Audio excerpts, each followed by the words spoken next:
오늘도 어김없이 청소도구를 들고 좁은 고시원 복도를 쓸고 있습니다. 시간은 오후 4시, 창문으로 들어오는 빛이 희미하게 복도를 비추고 있었죠. 청소용 대걸레를 꼭 쥔 제 손은 예전과 달리 굵은 주름이 자리 잡고 몇 개의 반지 자국만 남아 있습니다. 한때는 30억짜리 공사도 제 손끝에서 움직였는데 지금은 7,000원짜리 대걸레 하나 들고 고시원 복도를 닦고 있다니요. 세상 참 말도 안 되게 돌아가네. 중얼거리며 바닥을 훑는데 등 뒤에서 인기척이 느껴졌습니다. 누군가가 복도를 지나는 소리였죠. 고시원 사람들은 대부분 서로 마주치지 않으려 애쓰는 편이었어요. 옆방에 누가 사는지도 모른 채 지내는 게 이곳의 불문율이니까요.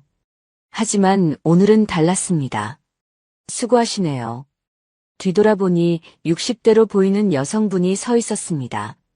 곱게 빗어넘긴 백발의 소박한 옷차림, 그리고 주름진 손에는 봉지에 담긴 귤 몇 개가 들려 있었죠. 아, 예, 감사합니다. 어색하게 고개를 숙이자 그분은 봉지에서 귤 2개를 꺼내 제게 건넸어요. 날씨가 쌀쌀해졌으니 비타민이라도 챙겨 드세요. 저는 202호에 사는 이명자입니다. 순간 당황했습니다. 고시원에서 이렇게 먼저 말을 걸어오는 사람은 처음이었거든요. 게다가 이런 따뜻한 말투라니 예상치 못한 일이었습니다. 아, 저는 박정우라고 합니다. 이곳 청소, 그러니까 관리 일을 맡고 있습니다. 명자 씨는 부드럽게 미소 지었습니다. 알고 있어요. 매일 보이시던데 참 부지런하시더라고요. 앞으로 잘 부탁드립니다. 그렇게 말하고는 202호로 들어가 버렸습니다. 손에 든 귤을 바라보며 한동안 멍하니 서 있었어요. 귤 껍질을 까서 한 조각 입에 넣었더니 상큼한 맛이 입 안가득 퍼졌습니다. 오랜만에 느껴보는 상큼함이었죠. 그날 저녁 낡은 고시원 방으로 돌아와 침대에 누워 천장을 바라봤습니다. 58배 나이에 이렇게 끝나는 건가 하는 생각이 들었죠.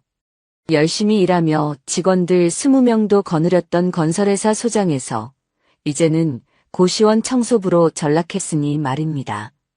그때 그 계약만 하지 않았더라면. 입술을 깨물며 뒤척였습니다. 10년 전 무리하게 확장하려던 그 욕심이 모든 걸 앗아갔죠. 회사는 부도 났고 빚은 산더미처럼 쌓였습니다. 아내는 떠났고 아들은.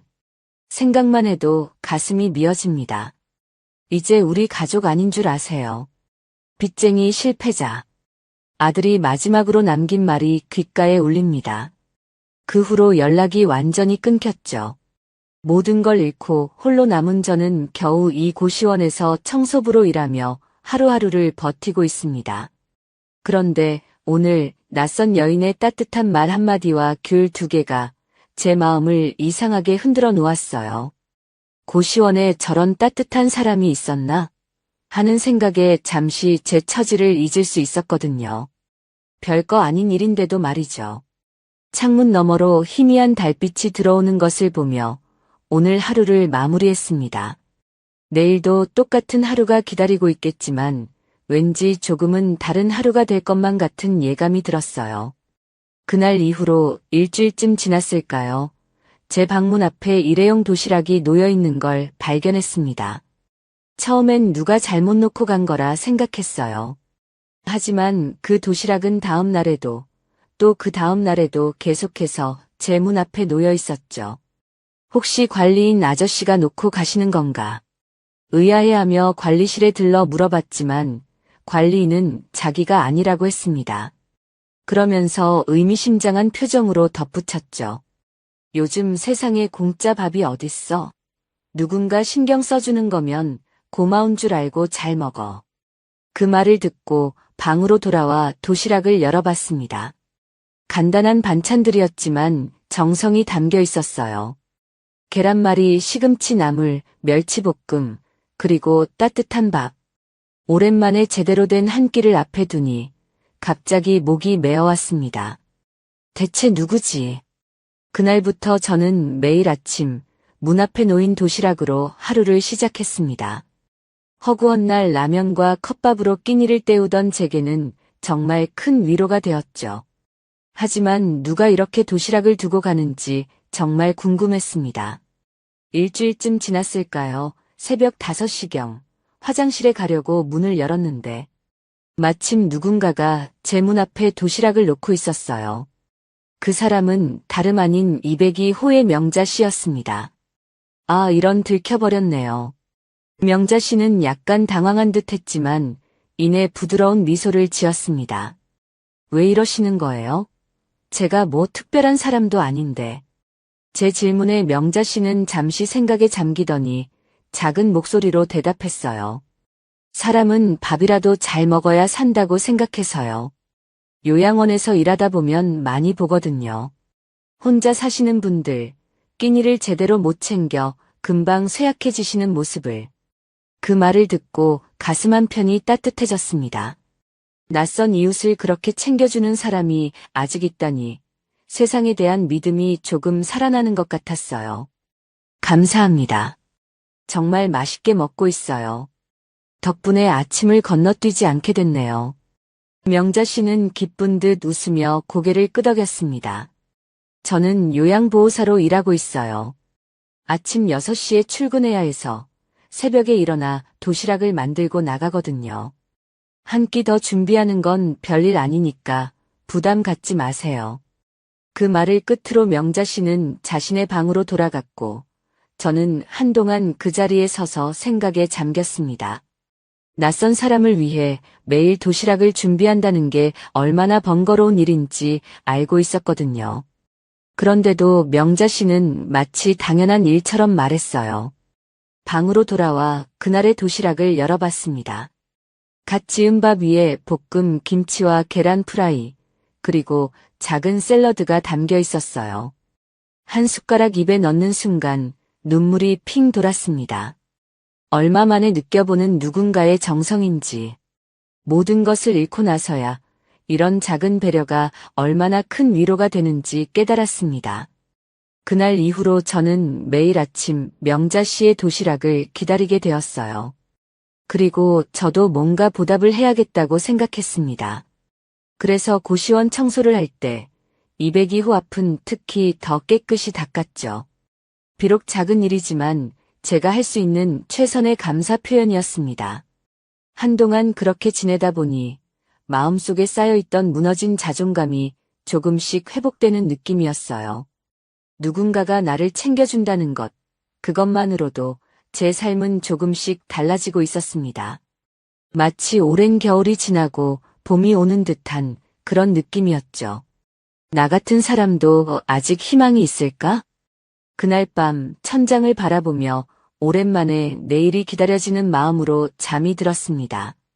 도시락 사건 이후 저와 명자 씨 사이에는 묘한 연결고리가 생겼습니다.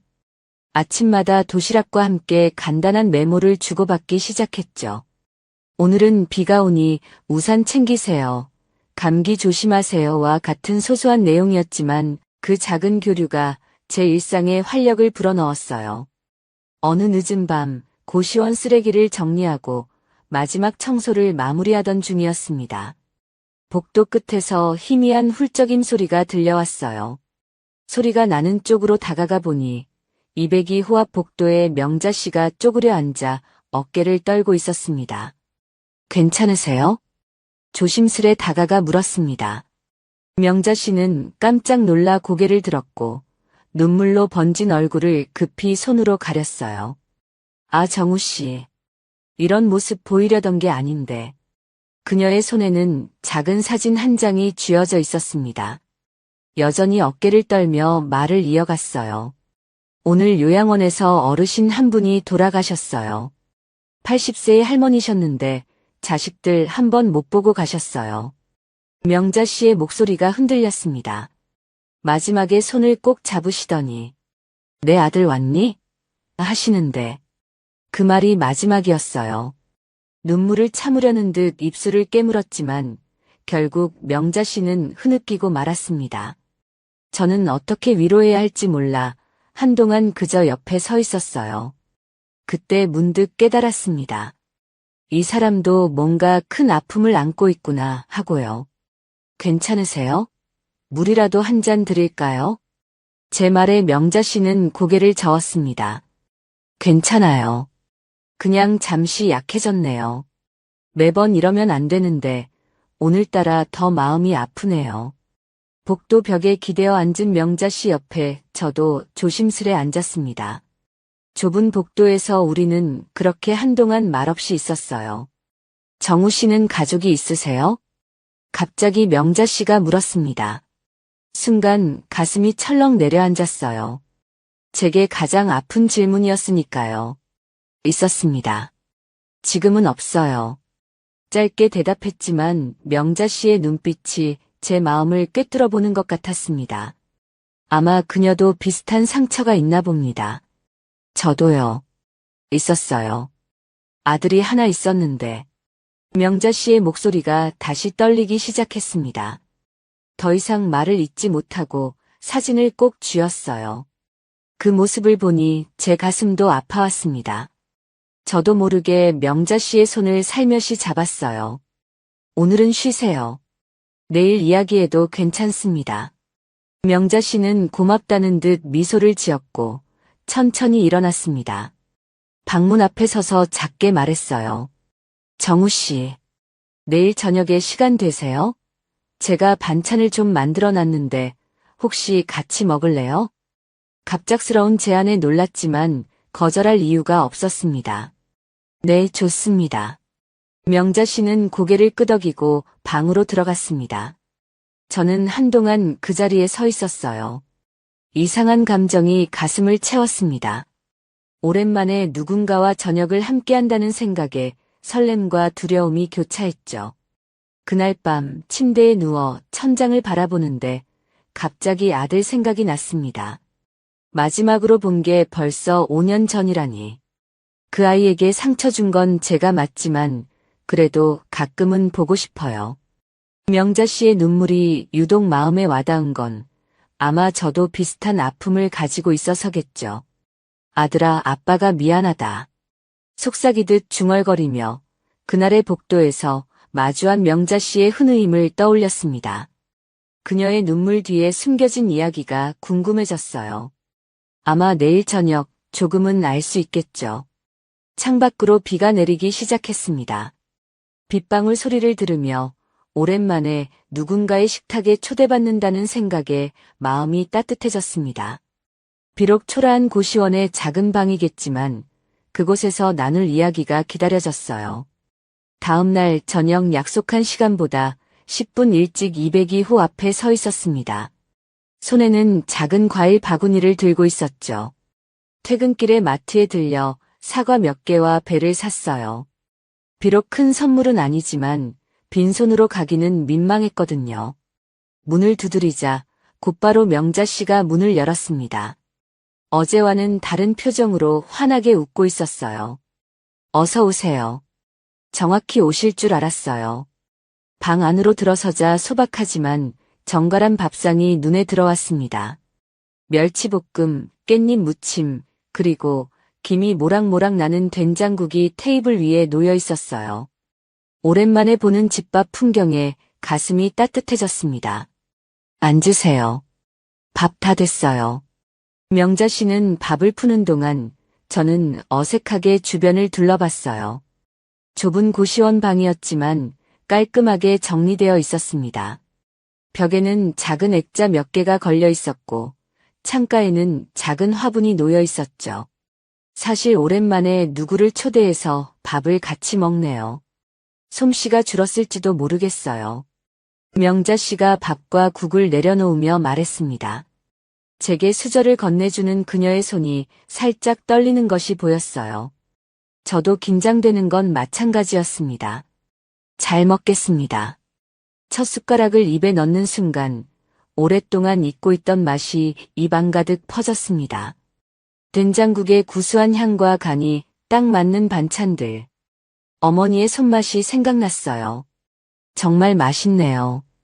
이런 집밥은 정말 오래간만입니다. 솔직한 제 말에 명자 씨의 얼굴에 미소가 번졌습니다. 다행이네요. 제가 요리하는 걸 좋아해서 혼자 살지만 항상 제대로 해먹거든요. 요양보호사 일 끝나고 밤에는 반찬 배달 일도 조금씩 하고 있어요. 그 말을 듣고 문득 궁금해졌습니다. 그렇군요. 항상 이렇게 부지런하게 사시는 거예요? 명자 씨는 잠시 생각에 잠기더니 천천히 말을 이어갔습니다. 사람은 바쁘게 살아야 잡생각이 안 들어요. 가만히 있으면 쓸데없는 생각만 늘어나거든요. 그 말이 제 가슴을 찔렀습니다. 저도 일을 하지 않는 시간이면 과거의 후회와 그리움으로 괴로웠거든요. 밥을 먹는 동안 우리는 조금씩 서로에 대해 이야기했습니다. 처음에는 날씨 같은 일상적인 이야기로 시작했지만 점점 깊은 대화로 이어졌죠. 저는 원래 회사 다녔습니다. 직원도 많았고요. 용기를 내어 먼저 제 과거를 꺼냈습니다. 명자 씨는 고개를 끄덕이며 경청했어요. 건설회사 소장이었어요. 한창 때는 30억짜리 공사도 맡았죠. 그런데 한 번의 잘못된 판단으로 모든 걸 잃었습니다. 목이 메어 말을 잇기 어려웠습니다. 명자 씨는 조용히 제 이야기를 들어주었어요. 저도요. 잠시 후 명자 씨가 말했습니다. 간호조무사로 오래 일했어요. 자식도 있었고요. 그 말이 제 가슴을 찔렀습니다. 과거형으로 표현한 것을 보니 뭔가 있었겠구나 싶었죠. 제 아들은 저를 빚쟁이, 실패자라고 부르더군요. 마지막엔 이제 우리 가족 아닌 줄 알라며 연락을 끊었습니다. 힘겹게 말을 이어갔어요. 이런 이야기를 누군가에게 하는 건 처음이었습니다. 명자 씨의 눈에 슬픔이 스쳐 지나갔어요. 사람 일은 어떻게 될지 모르는 거네요. 저도. 아들이 23살의 공장에서 일하다 사고로 세상을 떠났어요. 명자 씨의 목소리가 떨렸습니다. 그제서야 어제 그녀가 왜 그렇게 울었는지 이해할 수 있었습니다. 혼자 키운 아들이었는데 가끔은 그 아이 생각에 밤잠을 설쳐요. 순간 침묵이 흘렀습니다. 서로의 상처에 공감하며 우리는 말없이 밥을 먹었어요. 그런데 이상하게도 무거운 분위기가 아니었습니다.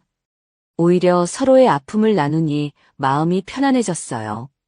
식사를 마치고 명자 씨가 준비한 과일을 먹으며 우리는 점점 더 많은 이야기를 나눴습니다. 청춘 시절의 추억, 좋아하는 음식, 그리고 앞으로의 소박한 꿈들까지. 어느새 웃음소리가 방 안을 채웠습니다. 이렇게 누군가와 웃으며 밥을 먹는 건 정말 오랜만이네요. 제 말에 명자 씨도 고개를 끄덕였습니다. 저도요. 살다 보면 이런 소소한 것들이 얼마나 소중한지 깨닫게 되네요.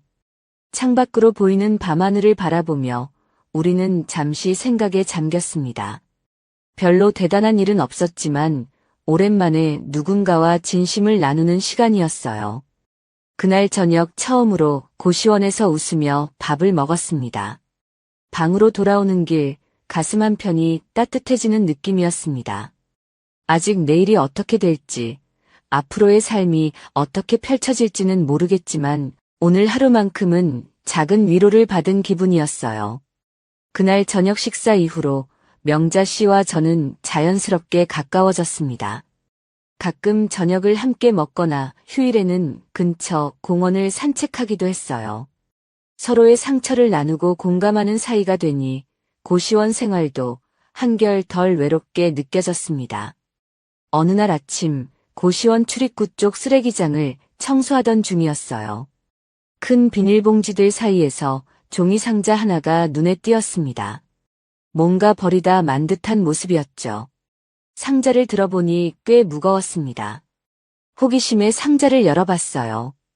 이건 상자 안에는 낡은 책과 옷가지 그리고 작은 액자들이 담겨 있었습니다. 누군가의 소중한 물건들이 버려진 것 같았어요. 그중 한 액자가 제 시선을 사로잡았습니다. 깨진 유리 뒤로 보이는 사진 속에는 명자 씨와 젊은 청년이 환하게 웃고 있었어요. 이 사진은 액자를 뒤집어 보니 뒷면에 작은 글씨로 메모가 적혀 있었습니다.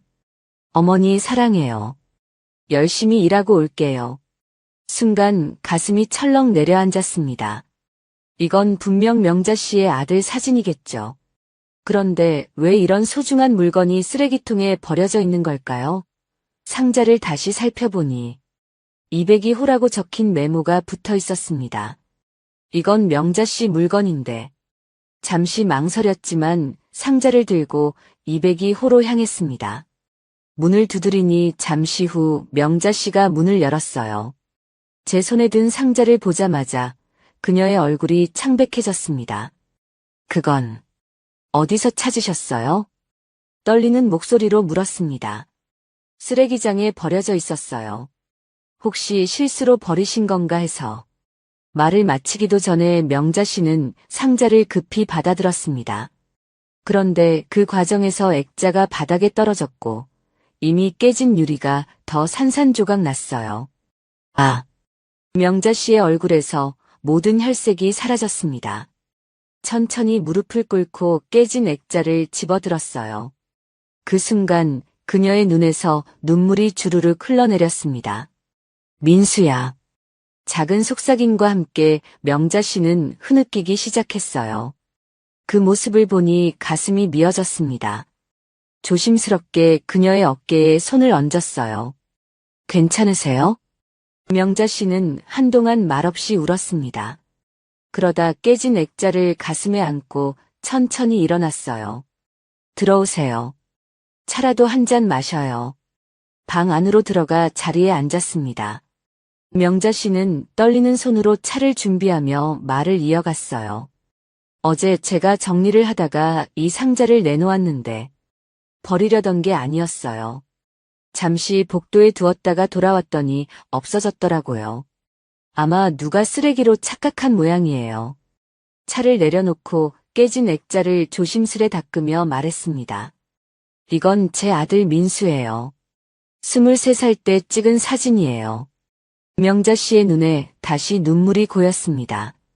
하나밖에 없는 자식이었는데 말을 잇지 못하고 명자 씨는 크게 흐느꼈어요. 저는 그저 옆에 앉아 그녀의 손을 잡아줄 수밖에 없었습니다. 한참을 울고 난 후 명자 씨는 깊은 한숨을 내쉬었어요. 사진을 가만히 쓰다듬으며 명자 씨가 말을 이어갔습니다. 사실 이 사진 외에는 민수를 기억할 만한 게 별로 없어요. 그의 아버지는 민수가 5살 때 집을 나갔거든요. 그 후로 저 혼자 키웠어요. 그 말을 듣는 순간 명자 씨의 아픔이 고스란히 전해져 왔습니다. 홀로 아들을 키우다 잃은 슬픔. 그 마음이 얼마나 아플지 상상도 할 수 없었어요. 명자 씨, 정말 힘드셨겠네요. 진심을 담아 말했습니다. 명자 씨는 미소를 지으려 애쓰며 고개를 끄덕였어요. 다들 자기 인생에 무게가 있는 법이죠. 정우 씨도 그렇잖아요. 침묵이 흘렀습니다. 창밖으로 흐르는 구름을 바라보며 우리는 각자의 상실감에 잠겼어요. 그러다 문득 깨달았습니다. 이제 저는 명자 씨를 단순한 이웃 이상으로 보게 됐다는 것을요. 그녀의 아픔과 상처를 알게 된 지금 저는 더 이상 그냥 지나칠 수 없는 사이가 되었습니다. 그날 이후 저는 명자 씨의 방문 앞에 작은 화분을 놓아두었습니다. 새 액자를 살 형편은 안 됐지만 적어도 그녀에게 작은 위로라도 될 수 있기를 바랐어요. 명자 씨는 아무 말도 하지 않았지만 다음 날 아침 도시락에는 평소보다 더 정성스러운 반찬이 담겨 있었습니다. 명자 씨와 저는 자연스레 서로의 일상을 공유하는 사이가 되었어요.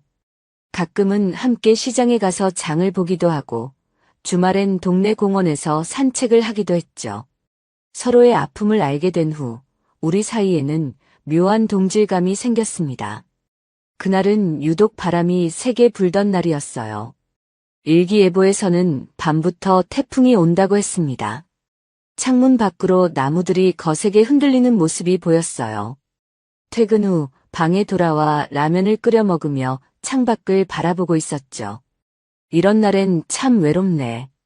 중얼거리며 라면, 국물을 들이켰습니다. 갑자기 문 두드리는 소리가 들려왔어요. 시계를 보니 밤 9시가 조금 넘은 시간이었습니다. 이 시간에 누구지? 의아해하며 문을 열었습니다. 문 앞에는 명자 씨가 서 있었어요. 양손에는 맥주 2캔을 들고 있었습니다. 바람이 너무 세서 혹시 불편하실까 싶어서요. 멋쩍게 웃는 명자 씨의 모습이 어쩐지 새롭게 보였습니다. 평소의 단정한 모습과 달리 가볍게 걸친 티셔츠와 면바지 차림이었어요. 머리는 헝클어져 있었고 약간은 지친 표정이었죠. 들어오세요. 당황해서 방 안을 둘러봤습니다. 좁은 고시원 방이 갑자기 부끄러워졌어요. 라면, 그릇과 옷가지들이 어지럽게 놓여 있었거든요. 죄송해요. 방이 좀 지저분해서. 명자 씨는 고개를 저었습니다. 괜찮아요. 그냥 맥주 한 캔 같이 먹고 싶어서요. 좁은 테이블을 급히 정리하고 명자 씨를 앉혔습니다. 맥주 캔을 따며 그녀가 말했어요. 오늘 요양원에서 할머니 한 분이 퇴원하셨어요. 3년 동안 돌봐드렸는데 마지막에 제 손을 꼭 잡으시더라고요. 맥주를 한 모금 마시고 이어 말했습니다. 그러면서 하신 말씀이 이제 내 딸도 내 나이쯤 됐겠구나 하시는 거예요. 그 말을 듣는데 갑자기 가슴이 미어지더라고요. 명자 씨의 눈에 다시 눈물이 고였습니다. 하지만 이번엔 곧바로 닦아내고 억지로 웃었어요. 이런 날이면 생각나는 사람들이 있잖아요. 그래서 혼자 있기 싫어서 왔어요. 솔직한 그 말에 가슴이 따뜻해졌습니다. 저도 맥주를 한 모금 마시고 대답했어요. 사실 저도 그랬어요. 이런 날이면 예전 생각이 많이 나거든요. 창밖으로 점점 거세지는 비바람 소리가 들렸습니다. 좁은 고시원 방에서 우리는 맥주를 마시며 서로의 이야기를 나눴어요. 회사 다니던 시절 이야기, 젊은 날의 추억들, 그리고 해보고 싶었던 것들까지. 정우 씨는 지금이라도 다시 시작해볼 생각 없으세요? 명자 씨의 질문에 잠시 생각에 잠겼습니다. 솔직히 자신이 없어요. 모든 걸 잃고 나니 다시 시작할 용기가 안 나더라고요. 명자 씨는 고개를 끄덕였습니다. 저도 그랬어요. 민수가 떠나고 나서 한참을 그렇게 살았어요. 그냥 하루하루 버티는 식으로요. 그런데 어떻게 다시 일어나셨어요? 궁금해서 물었습니다. 명자 씨는 미소를 지었어요. 어느 날 문득 깨달았어요. 내가 이렇게 무너져 있으면 하늘에서 민수가 얼마나 걱정할까 하고요. 그래서 조금씩 다시 시작했어요. 작은 일부터요. 그 말이 저를 깊이 생각하게 했습니다. 저도 이제 다시 일어날 때가 된 걸까요?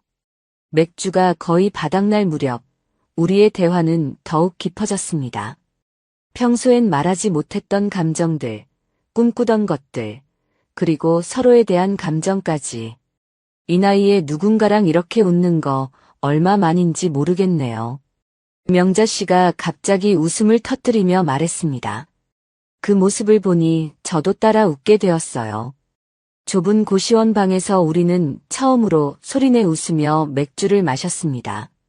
밤이 깊어질수록 태풍은 더욱 거세져 갔지만 방 안은 이상하게도 따뜻했습니다. 누군가와 함께 있다는 것, 그것만으로도 외로움이 덜해지는 기분이었어요. 이젠 돌아가 봐야겠네요. 늦었네요. 명자 씨가 일어섰습니다. 문 앞에서 잠시 망설이다가 말했어요. 오늘 정말 고마워요. 덕분에 외롭지 않았어요. 그 말을 듣는 순간 이상한 감정이 가슴을 채웠습니다. 오랜만에 누군가에게 필요한 사람이 된 것 같은 느낌이었어요. 저도 정말 좋았습니다. 또 오세요. 명자 씨는 미소를 지으며 고개를 끄덕였고 자신의 방으로 돌아갔습니다. 그날 밤 비바람 소리를 들으며 누워있는데 문득 생각했습니다. 이 좁은 고시원에서 만난 이 인연이 제게 새로운 시작이 될 수도 있겠다고요. 어느 금요일 저녁 퇴근길에 작은 용기를 내어 꽃집에 들렀습니다. 비싼 꽃다발은 살 형편이 안 됐지만 작은 카네이션 5송이를 샀어요. 명자 씨가 종종 카네이션이 좋다고 말했던 것이 기억났거든요. 그날 저녁 마음을 단단히 먹고 202호 문을 두드렸습니다. 문이 열리고 명자 씨가 나타났어요. 퇴근한 듯 아직 요양보호사 유니폼을 입고 있었습니다. 정우 씨, 무슨 일이세요? 당황한 기색이 역력했어요. 저는 떨리는 손으로 꽃을 내밀었습니다. 별것 아니지만 감사의 마음으로. 명자 씨의 눈이 동그래졌습니다. 꽃을 받아들며 그녀의 얼굴에 붉은 기운이 돌았어요. 이런 걸 다 고마워요. 방 안으로 들어가 꽃병을 찾는 명자 씨를 따라 들어갔습니다. 테이블 위에는 방금 배달을 마친 듯한 반찬통들이 쌓여 있었어요. 오늘도 배달하셨군요. 명자 씨는 고개를 끄덕였습니다. 네, 요즘 조금씩 단골이 늘고 있어요. 5집 정도 매일 저녁 반찬을 만들어 배달해요. 꽃을 정성스레 꽂으며 말했습니다. 그 모습을 보니 가슴이 따뜻해졌어요. 명자 씨는 꽃병을 창가에 놓고 차를 준비했습니다. 오늘 무슨 특별한 날인가요? 궁금한 듯 물었습니다. 저는 심호흡을 하고 용기를 내어 말했어요. 특별한 날은 아니지만 그냥 하고 싶은 말이 있어서요. 명자 씨는 차를 내려놓고 의자에 앉았습니다. 긴장된 표정이었어요. 사실 명자 씨를 만나고 나서 제 삶이 많이 달라졌어요. 말을 시작하자 갑자기 목이 메어왔습니다. 하지만 더 이상 미룰 수 없었어요. 제가 전부 다 잃고 가장 밑바닥에 있을 때 명자 씨가 건네준 그 도시락이 저를 살렸어요. 사람 취급도 받지 못하던 제게 인간다움을 느끼게 해주셨거든요. 명자 씨의 눈에 눈물이 고였습니다. 떨리는 목소리로 이어 말했어요. 나도 그대 없었으면 아마 마음이 많이 힘들었을 겁니다. 이렇게 다시 누군가를 생각하고 기다리고 챙겨주는 일이 있을 거라고는 생각도 못했어요. 명자 씨는 손수건으로 눈가를 닦으며 고개를 숙였습니다. 잠시 침묵이 흐르고 그녀가 천천히 말을 이었어요. 사실 나도 그랬어요. 민수가 떠나고 나서 이유 없이 살았어요. 그냥 습관처럼요. 그런데 정우 씨를 보면서 다시 누군가를 챙기고 싶다는 마음이 들었어요. 그냥 좋은 사람 같아서 밥이라도 잘 먹게 해주고 싶었어요. 그녀의 솔직한 고백에 가슴이 벅차올랐습니다. 조심스럽게 물었어요. 앞으로도 계속 이렇게 지낼 수 있을까요? 명자 씨가 고개를 들었습니다. 그녀의 눈에는 조심스러운 기대감이 어려 있었어요. 어떻게요? 제 심장이 빠르게 뛰었습니다. 이제 더 이상 물러설 곳이 없었어요. 함께 살아볼까요? 그러니까 서로 의지하면서요. 말을 마치자마자 얼굴이 화끈거렸습니다. 명자 씨는 놀란 표정으로 저를 바라봤어요. 순간 후회가 밀려왔습니다. 너무 성급했나? 부담을 드린 건 아닐까? 불안한 마음이 들었어요. 정우 씨. 명자 씨의 목소리가 떨렸습니다. 저도 같은 생각이었어요. 하지만 저는 급히 말했습니다. 물론 무리하실 필요 없습니다. 그냥 제 마음만 전하고 싶었어요. 명자 씨는 천천히 고개를 저었습니다. 아니에요. 그런 게 아니라 제가 걱정되는 건 정우 씨가 후회하실까 봐요. 저는 이제 나이도 많고 가진 것도 없고 말을 하다 말고 시선을 떨구었습니다. 저는 조심스럽게 그녀의 손을 잡았어요. 제가 뭐가 있다고요? 내가 가진 게 너무 없어서요. 오히려 제가 민폐가 될까 걱정인데. 명자 씨의 눈에서 눈물이 흘러내렸습니다. 하지만 이번엔 슬픔의 눈물이 아니었어요. 가진 게 없다고요? 내 도시락 먹으며 위로받은 당신의 미소, 그거면 돼요. 그 말에 저도 눈물이 났습니다. 우리는 좁은 테이블을 사이에 두고 서로의 손을 꼭 잡았어요.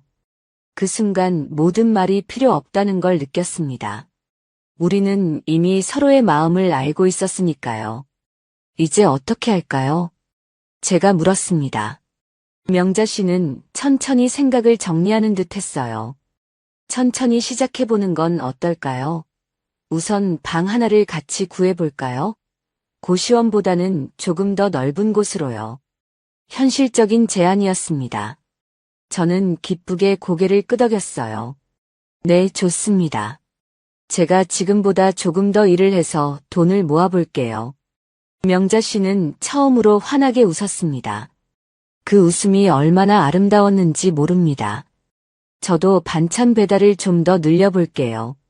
함께라면 조금은 더 나아질 수 있을 거예요. 창밖으로 별이 빛나는 밤하늘이 보였습니다. 우리는 조용히 차를 마시며 앞으로의 계획을 이야기했어요. 비록 화려하거나 대단한 계획은 아니었지만 서로에게 의지하며 살아갈 작은 희망이 생겼다는 것만으로도 충분했습니다. 그날 밤 오랜만에 편안한 마음으로 잠에 들었습니다. 내일이 기다려지는 설렘으로 말이죠. 그로부터 반년이 흘렀습니다. 우리는 고시원을 나와 작은 원룸으로 이사했어요. 비록 좁은 공간이지만 둘이 함께하는 작은 보금자리였습니다. 명자 씨의 손길이 닿은 곳마다 따뜻함이 피어났고 제가 있는 곳에는 든든함이 자리 잡았죠. 정우 씨, 이것 좀 봐요. 어느 날 아침 명자 씨가 신문을 들고 왔습니다. 동네 시장 근처에 작은 가게가 나온다는 광고였어요. 월세도 그리 비싸지 않았고 위치도 괜찮았습니다. 여기에 반찬 가게를 내면 어떨까요? 지금도 주문이 늘고 있는데 가게가 있으면 더 많은 손님을 받을 수 있을 것 같아요.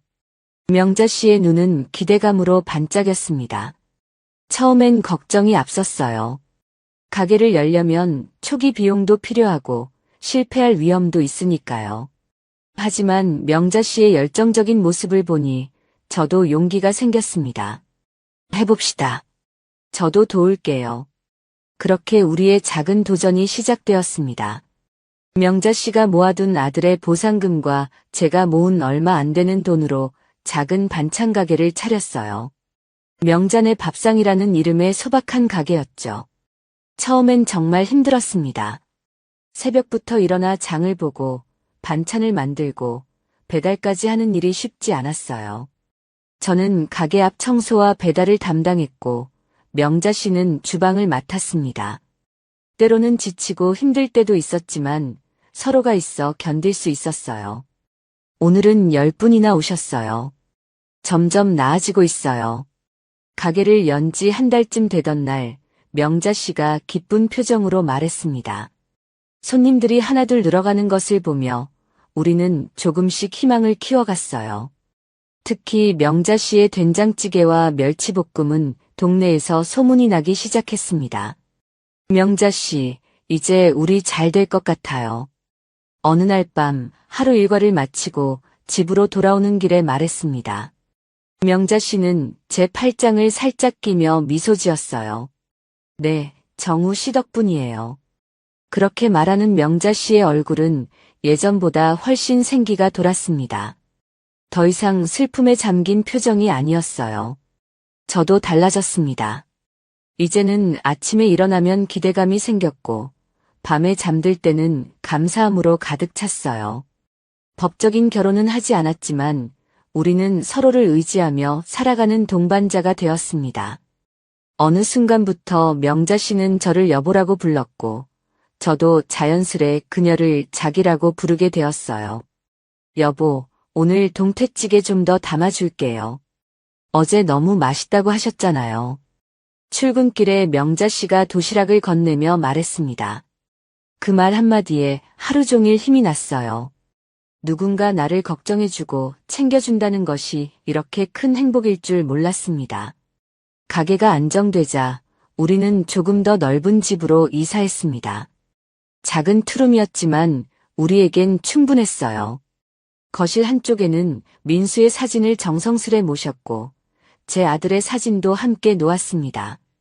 비록 떨어져 있지만 언젠가는 용서와 화해의 시간이 오리라 믿으면서요.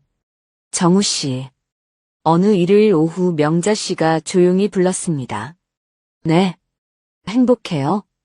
그 질문에 잠시 생각했습니다. 그리고 확신을 담아 대답했어요.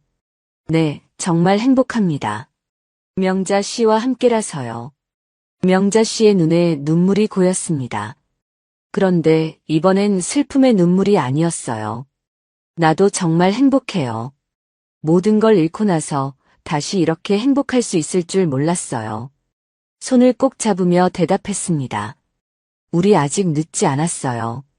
이제부터 시작이니까요.